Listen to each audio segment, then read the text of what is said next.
Houston স্টেডিয়ামে তখন ঘড়ির কাঁটায় 90+6 মিনিট।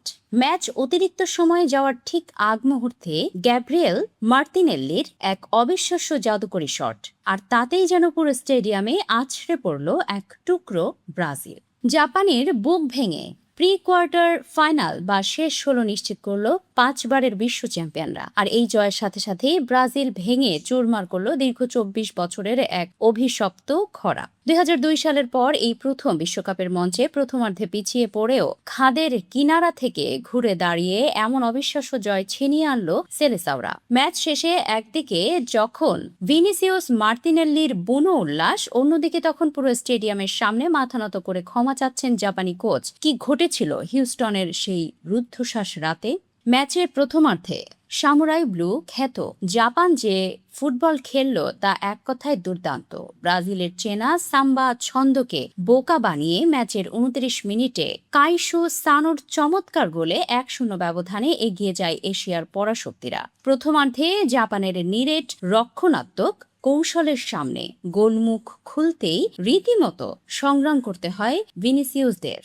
তবে বিরতির পর দৃশ্যপটে হাজির কোচ কার্লো আনচেলত্তির সেই বিখ্যাত ক্ষুরধার মস্তিষ্ক। দ্বিতীয়ার্ধে তার চতুর কৌশলগত পরিবর্তন ম্যাচের মোড় সম্পূর্ণ ঘুরিয়ে দেয়। 56 মিনিটে অভিজ্ঞ মিডফিল্ডার কাসেমিরোর এক দুর্দান্ত সমতাসূচক গোলে ম্যাচের সমতায় ফেরে ব্রাজিল।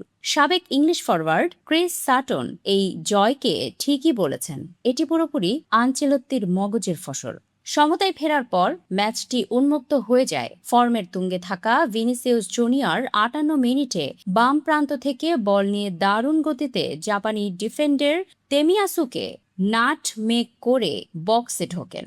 গোলকিপারকে ফাঁকি দিয়ে শটও নেন, কিন্তু দুর্ভাগ্য বলটি পোস্টে লেগে ফিরে আসে। গোল না পেলেও ম্যাচ শেষে উনি সোশ্যাল মিডিয়ায় লিখেছেন, আমরা টিকে আছি এবং আরো বেশি চাই, এটা ব্রাজিলের জন্য। আর ঠিক যখন ম্যাচটি অতিরিক্ত সময় গড়াচ্ছিল তখনই আসে সেই 90+6 মিনিটের ঐতিহাসিক মুহূর্ত। গ্যাব্রিয়েল মার্টিনেলির পায়ে বল আর চোখের পলকে তা জাপানের জালে। ম্যাচ শেষে মার্তিনেল্লি আবেগ ধরে রাখতে না পেরে বলেন, আমার হৃদয়ের আনন্দ প্রকাশ করার মতো ভাষা আমি খুঁজে পাচ্ছি না। বল পোস্টে লাগার পর আমি জানতাম আমি আরেকটি সুযোগ পাবো। পরিসংখ্যান বলছে 2002 বিশ্বকাপে তুরস্কের বিপক্ষে ম্যাচের পর বৈশ্বিক টুর্নামেন্টে প্রথমার্ধে পিছিয়ে থেকেও ম্যাচ জিতল ব্রাজিল। পুরো ম্যাচে গ্যাব্রিয়েল মাগালহায়েস একাই করেছেন রেকর্ড 135টি পাস।